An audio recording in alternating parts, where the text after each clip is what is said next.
우리에게 주시는 하나님 말씀은 여호수아 3장 3절에서 13절 말씀까지입니다. 구약성경 여호수아서 3장 3절에서 13절 말씀 한 절씩 교독하시겠습니다. 백성에게 명령하여 이르되 너희는 레위 사람 제사장들이 너희 하나님 여호와의 언약궤를 메는 것을 보거든 너희가 있는 곳을 떠나 그 뒤를 따르라. 그러나 너희와 그 사이 거리가 2000규빗쯤 되게 하고 그것에 가까이 하지 말라. 그리하면 너희가 행할 길을 하나님이 너희가 이전에 이르는 일을 나쁘지 못하였습니다 하니라. 여호수아가 또 백성에게 이르되 너희는 자신을 성결하게 하라. 여호와께서 내일 너희 가운데에 기이한 일을 행하시리라. 여호수아가 또 제사장들에게 말하여 이르되 언약궤를 메고 백성에 와서 건너가니 곧 언약궤를 메고 백성에 와서 나아가니라. 여호와께서 여호수아에게 이르시되 내가 오늘부터 시작하여 너를 온 이스라엘의 목전에서 크게 하여 내가 모세와 함께 있었던 것 같이 너와 함께 있는 것을 그들이 알게 하리라. 너는 언약궤를 맨 제사장들에게 명령하여 이르기를 너희가 요단 물가에 이르거든 요단에 들어서라 하라. 여호수아가 이스라엘 자손에게 이르되 이리 와서 너희의 하나님 여호와의 말씀을 들으라 하고 오라에 살아계신 하나님이 너희 가운데 계시사 가나안 족속과 헷 족속과 히위 족속과 브리스 족속과 기브라스 족속과 아모리 족속과 여부스 족속을 너희 앞에서 반드시 쫓아내실 줄 이것으로서 너희가 알리라. 보라 온 땅에 주의 언약궤가 너희 앞에서 요단을 건너가나니 이에 이스라엘 지파 중에서 각 지파의 한 사람씩 12명을 택하라. 함께 옵니다. 온 땅의 주 여호와의 궤를 맨 제사장들의 발바닥이 요단물을 밟고 멈추면 요단물 곧 위에서부터 흘러내리던 물이 끊어지고 한 곳에 쌓여서리라. 아멘. 오늘 2023년도 마지막 주일입니다. 한 해 동안 살아오시느라고 수고들 많으셨습니다. 굽이굽이 살아온다는 게 참 쉬운 일은 아닌 것 같아요. 하지만 모든 과정을 다 마치고 이렇게 마지막 날 예배를 드린다는 것이 참으로 감사한 일입니다. 하나님께서 두 천사에게 임무를 부여하셨어요. 지상에서 내려가서 기도를 좀 모아오라고 그렇게 명령을 했습니다. 한 천사에게는 소원의 기도를 모아오라고 시켰고요. 또 한 천사에게는 감사의 기도를 모아오라고 그렇게 시켰습니다. 이제 두 천사가 세상을 두루두루 다니면서 기도를 모아가지고 하늘로 올라갔다는 것입니다.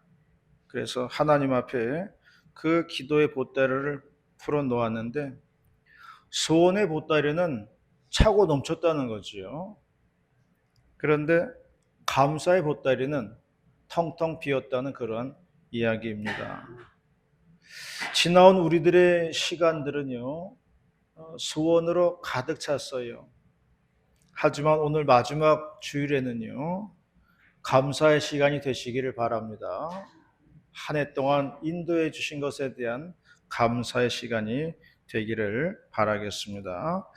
오늘 본문 말씀은 이스라엘 백성들이 요단강을 건너가지고 가나안 땅으로 들어간다는 그러한 말씀입니다. 오늘 본문 말씀 통해 가지고 2023년도 마지막 주일에 주시는 하나님 말씀을 듣도록 하겠습니다. 첫 번째로 말씀하는 것은 말씀을 경외하라는 것이에요. 말씀을 경외하라는 것입니다. 3절 말씀입니다. 3절 말씀 다 같이 공독하겠습니다. 시작. 너희는 레위 사람 제사장들이 너희 하나님 여호와의 언약궤에 매는 것을 보거든 너희가 있는 곳을 떠나 그 뒤를 따르라. 교회의 부흥은 말씀의 부흥에서부터 시작합니다. 말씀이 살아나야 교인들도 사는 거예요. 그래서 우리 교회 새해 표어는 아직 붙이지 않았습니다만 오직 말씀과 기도다 그렇게 했어요. 한국 교회가 부흥할 때는요, 한국에 말씀의 종들이 있었어요. 훌륭한 말씀의 종들이 있어가지고 한국교회 성도들이 그 말씀의 은혜를 받고 회개를 하였습니다. 그럴 때 한국교회가 성령의 도가니가 되었던 것이에요. 말씀이 살아있어야 교회가 산다는 것입니다. 오늘 본문의 말씀 보니까 레위 사람 제사장들이 하나님의 언약궤를 매는 것을 보거든 그 뒤를 따르라 그렇게 말씀했어요. 언약궤 뒤를 따르라는 것입니다. 언약궤 앞서서 갈 수는 없어요. 하나님의 언약궤가 움직이면 그 뒤를 따르라는 것이지요. 말씀을 앞서서 갈 수는 없어요. 말씀의 뒤를 따르라는 거예요. 우리 아이들이 이제 대고 초등학교 다닐 때 학교에 가보면은 운동장에 아이들이 바글바글 했어요.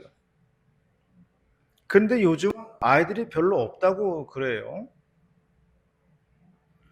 학교에서 아이들이 운동장에 가득 찼을 때 선생님이 해쳐 모여 그렇게 이야기를 합니다. 그러면 아이들이 뭐 이리저리 뛰어놀다가 줄을 서게 되는 거예요. 그런데 어디에 어떻게 서야 하는지 갈 바를 알지 못하는 겁니다. 그럴 때 한 아이가 기준 그렇게 말합니다. 그러면 그 아이를 중심으로 해가지고 반팔 간격이든지 아니면 한팔 간격이든지 줄을 맞춰서 서게 되는 거예요. 운동장에 수많은 아이들이 흩어져 있어도 기준을 중심으로 모이면은 질서정연한 줄이 된다는 겁니다. 이게 기준이에요. 만약에 이 기준이 없다면 무엇을 중심으로 해서 모일까요? 그러므로 기준점이 중요한 겁니다. 그러므로 우리에게는 이 기준점이 말씀이라는 거예요. 우리는 말씀을 중심으로 해서 줄을 잡고 서는 거예요. 그러면 질서정연하게 된다는 겁니다. 실을 하나 갖다 놓고요. 사람들에게 물어봅니다. 이게 몇 센치입니까? 물어보면요. 보는 사람들마다 저마다 대답할 거예요. 한 15cm입니다. 4.5cm 될 겁니다. 16cm입니다. 이런저런 얘기 많이들 할 것입니다. 그러나 정답은 몰라요. 그럴 때 누가 자를 하나 가져옵니다. 자를 가져와서 재보니까 이게 15.5cm가 나왔습니다. 그러면 전부 입을 다물어야 돼요. 자기가 15라고 했던 16이라고 했던 17이라고 했던지 간에 다 입을 다물어야 됩니다. 자가 말해준 거예요. 그러므로 자와 같은 것이 우리에게는 말씀이라는 겁니다. 그러므로 우리 인생의 기준점은 말씀이라는 거예요. 그래서 시편 기자가 고백을 했습니다. 주의 말씀은 내 발의 등이요 내 길의 빛이니이다. 그렇게 고백을 하였습니다. 그런데 말씀을 따름에 있어서 당부사항이 있어요. 법궤와의 거리가 2000 규빗 정도 떨어지라는 겁니다. 왜 2000 규빗을 떨어져야 되는가? 그래야지만 경외가 나온다는 겁니다. 2000 규빗 떨어뜨리는 게 경외라는 거예요. 겨울에 난로가 있습니다. 예전에는 석유 난로 많이 있었어요. 그러면 전부 추우니까 겨울에 석유 난로 주변에 옹기종기 모여 있습니다. 그러면 난로 앞에 있는 사람들은 따뜻해요. 그러나 뒤에 있는 사람은 따뜻하지가 않은 겁니다. 그 열기를 막았기 때문에 그래요. 그래서 뒤에 있는 사람들이 그러죠. 야, 좀 비켜, 앞에 좀 비켜. 그러잖아요. 열기가 뒤에까지 좀 오도록 비키라는 겁니다. 2000 규빗 떨어지라고 했어요. 2000 규빗 그러면은 한 1000m 된다 그래요. 1km입니다. 여기서 마송까지가 2km예요. 그러니까 그 중간쯤 되는 겁니다. 그 간격을 유지하고 걸으라는 거예요. 경외라고 하는 것은요, 어느 정도 거리가 필요합니다. 경외라고 하는 것은 어느 정도 간격이 필요한 거예요. 왜냐하면요, 너무 가까우면 신비감이 없어요.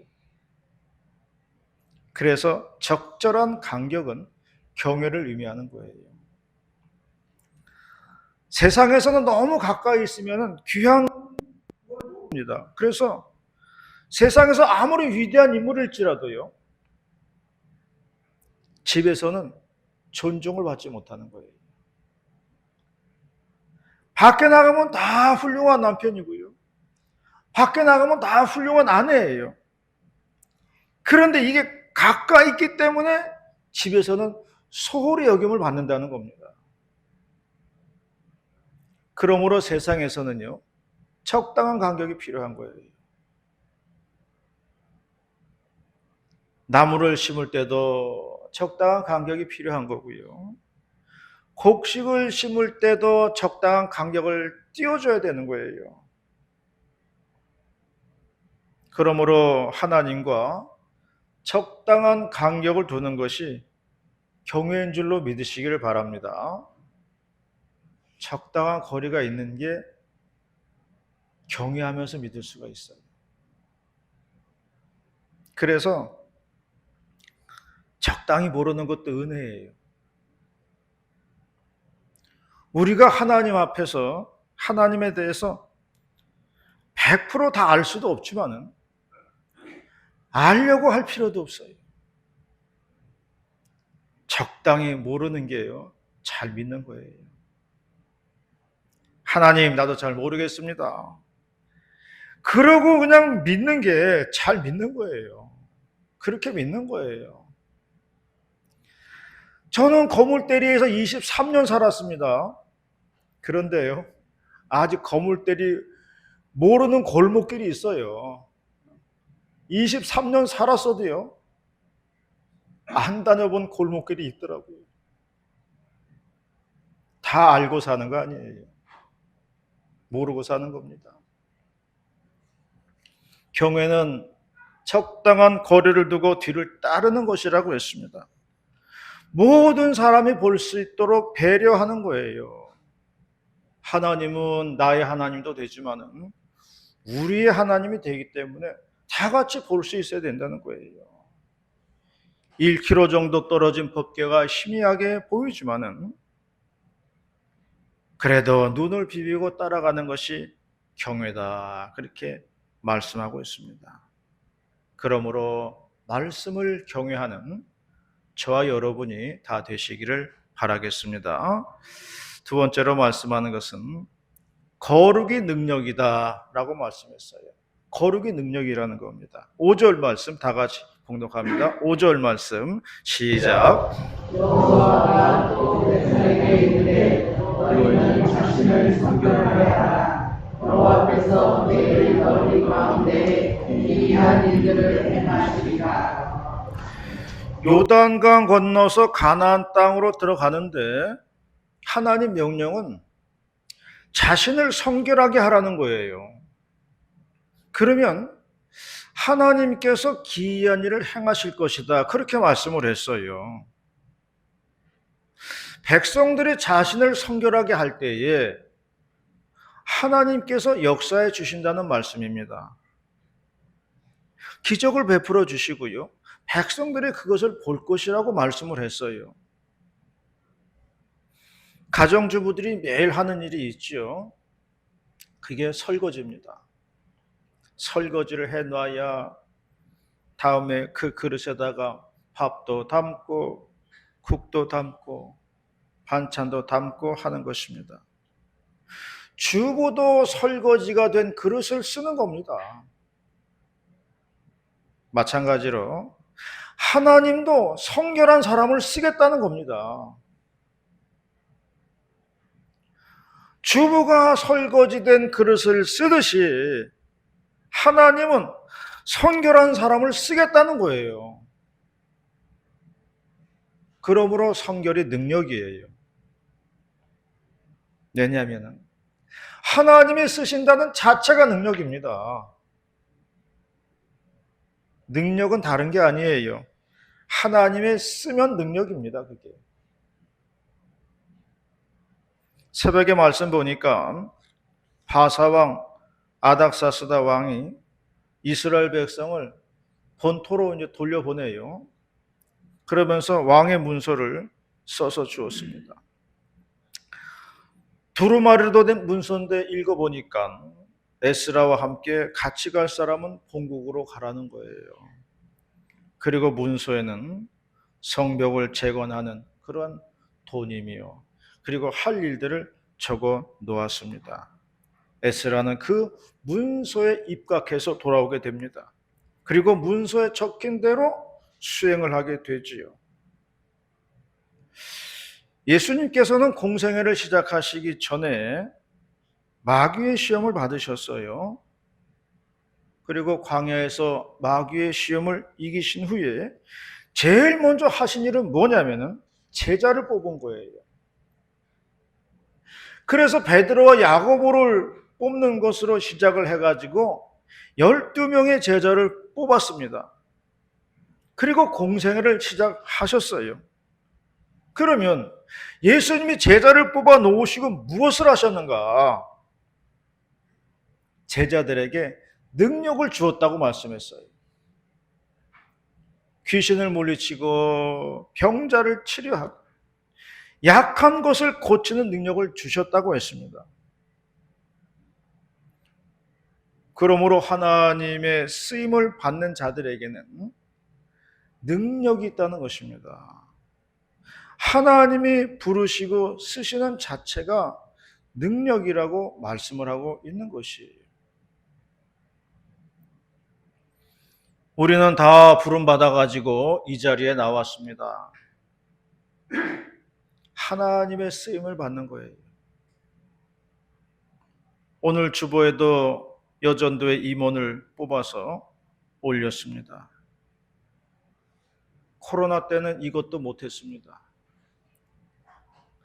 인사가 만사라고 그랬습니다. 고개 숙이는 인사가 아니라 사람을 세우는 것이 인사입니다. 그래서 인사가 만사다 그렇게 말을 했어요. 사람 세우는 일이 가장 중요하다는 일이에요. 하나님께서 사람을 세우실 때 그냥 부르신 게 아닙니다. 거기에 합당한 능력도 주신다는 것을 믿으시기를 바랍니다. 그러므로 맡은 자들에게 구할 것은 충성이라고 했습니다. 충성할 때에 하나님께서는 우리의 뒤를 봐주시는 거예요. 그래서 말씀에도 너희는 먼저 그의 나라와 그의 의를 구하라 그렇게 말씀했습니다. 하나님의 일을 하면 하나님도 우리의 일을 해주시겠다고 말씀을 한 것입니다. 그러므로 하나님께서 거룩을 요구하셨다는 것은 기적을 베풀겠다는 얘기예요. 하나님께서 거룩을 요구하셨다는 것은 무언가 내 인생 속에서 하나님의 를 보여주겠다는 뜻이에요. 하나님이 쓰신다는 게 능력입니다. 누구를 쓰느냐? 하나님은 거룩한 사람을 쓴다는 겁니다. 하나님의 쓰임을 받고 역사와 기적을 체험하는 우리 모두가 되시기를 바라겠습니다. 마지막 세 번째로는 담대한 믿음을 가지라고 했습니다. 담대함을 가지라고 했어요. 8절 말씀입니다. 8절 말씀 다 같이 봉독합니다. 시작. 너는 언약 때를 맨 제사장들에게 명령하여 이르기를 너희가 요단 물가에 이르거든 요단강에 들어서라. 요단강을 건너면 가나안 땅 나옵니다. 모세가 이스라엘 백성 출애굽시킬 때에 목적지가 가나안 땅이에요. 그 가나안 땅은 요단강을 건너야 밟을 수가 있는 겁니다. 우리가 장례식장 가가지고 부르는 찬송가가 있습니다. 며칠 후 요단강 건너가 만나리. 며칠 후 요단강 건너가 만나리. 여기서 우리는 궁금증이 생깁니다. 아니 요단강 건너면은 젖과 꿀이 흐른다는 가나안 땅이 나오는데 아니 왜 요단강 건너는 것을 죽는 것에 비유했는가 하는 거예요. 왜 요단강 건너는 것을 죽음이라고 생각을 했을까요? 참고로 요단강 건너가 만나리라는 찬송가는 영어 찬송가를 번역한 거예요. 그런데 영어 찬송가 원본에는 요단강이라는 표현이 없습니다. 요단강 건너가 만나리라는 표현이 없어요. 영어 찬송에는 그냥 아름다운 해변에서 만나리 그렇게 되어 있어요.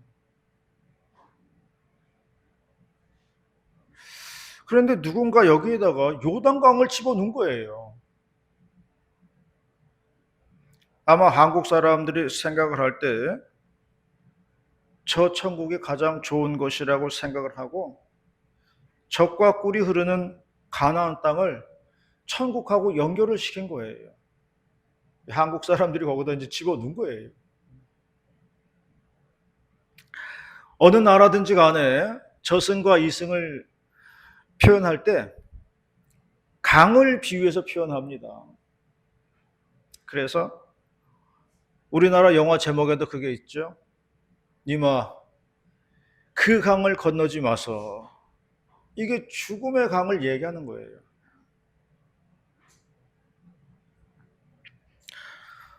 오늘 봉독한 요단강을 건너는 말씀은 약속의 성취를 향하여 가는 말씀인 것입니다. 그런데 이런 요단강을 건널 때 필요한 것이 있습니다. 약속의 성취에는 용기가 필요하다는 거예요. 제사장들이 법궤를 메고 요단강 앞에 섰습니다. 그러나 강물은 여전히 그대로 흐르고 있어요. 하나님 말씀하시기를 제사장이 발을 들여 넣으라는 겁니다. 그럼 물이 갈라질 거라고 말씀했어요. 여기서 많은 사람들이 갈등을 합니다. 만약에 안 갈라지면 어떡할 거예요? 이게 우리들의 고민이죠. 만약에 안 되면은. 그래서 우리가 고민을 하는 겁니다. 그러나 성경은 믿음을 가지고 발을 들여 놓으라는 거예요. 여기서 우리들 갈등을 하죠. 두려운 겁니다. 근데 성경은 두려워하지 말라는 거예요. 약속의 성취에는 용기가 필요하다. 그렇게 말씀하고 있는 거예요. 야구 선수인 이정후가 있습니다. 이번에 미국 프로야구 메이저리그에 진출했어요. 야구를 모르는 사람들도 이종범은 압니다. 이종범의 아들이 이종우예요. 아들이 미국에 입성을 하니까 아버지가 LG 코치를 사표를 내고 부인하고 같이 미국으로 보따리 싸가지고 갔어요. 아들 뒷바라지 하기 위해서 간 거예요. 거기서 같이 이제 살 것 같아요. 아버지가 그렇게 말하더라고요. 저도 젊었을 때는요, 두려움이 없었습니다. 무조건 부닥쳐보자는 마음으로 임했습니다. 아들도 젊으니까 두려움이 없을 겁니다. 부닥쳐보자는 마음으로 임하면은 다 잘 될 것입니다. 그렇게 말하더라고요. 젊음이 좋다는 건요, 두려움이 없다는 거예요. 담대함이 있다는 겁니다. 이게 젊은이들의 큰 자산이에요. 젊은이의 자산은 용기더라고요. 12월에 군대에 입대한 젊은이들이 있습니다. 12월 달에도 입대하더라고요. 우리는 걱정이 많습니다. 그러나 사실 당사자들은요, 걱정하지 않습니다. 왜냐하면 젊기 때문에 담대함이 있는 거예요. 걱정은 우리들이 하는 거예요. 나이 많은 우리들이 걱정은 하지만 젊은이들은 걱정하지 않습니다. 우리는 못하지만은 젊기 때문에 할 수가 있는 거예요. 그게 용기입니다. 제사장들이 법궤를 메고 왔는데 하필이면 그 시기는 상류에 있는 얼음물이 녹아가지고 하루에도 물이 넘치는 시기였다고 했어요. 아니 가뜩이나 될까 말까 하는 그런 의심이 들고 불안한 마당에 아니 물 높이까지 최고조로 높다는 거예요. 그런데 하나님은 제사장에게 법궤를 메고서 발을 들여 놓으라 그렇게 말씀했어요. 제사장들이 말씀에 입각하여 순종하여 발을 집어넣었을 때에 요단 강물이 갈라졌다 그렇게 말씀을 하고 있습니다. 이런 말이 있습니다. 실패는 성공의 한 부분이다. 진짜 실패는 뭐냐? 그것은 아무것도 시도하지 않는 것이다. 그렇게 말을 했습니다. 하나님의 약속을 이루기 위해서는요, 흐르는 강물에 발을 내미는 용기가 필요한 겁니다.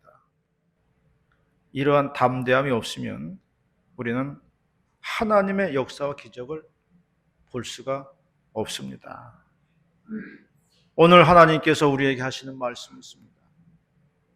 용기를 내라. 첫 발을 내밀어라. 시작이 반이다. 담대하래. 담대하라. 말씀하는 겁니다. 다가오는 새해에 믿음의 첫 발을 내딛는 우리 모두가 되시기를 주님의 이름으로 축원합니다. 기도하시겠습니다. 전능하시고 자비로우신 하나님 아버지 감사드립니다. 12월 마지막 주일에 주시는 말씀 감사 찬송 영광 돌립니다. 하나님 아버지 다가오는 새해에도 희망찬 믿음의 용기와 첫 발을 내딛는 우리 복된 성원의 모든 권속대로 될 수 있도록 인도하시고 역사하여 주시옵소서. 할렐루야 감사드리며 거룩하신 예수님의 이름으로 기도 올리옵나이다. 아멘.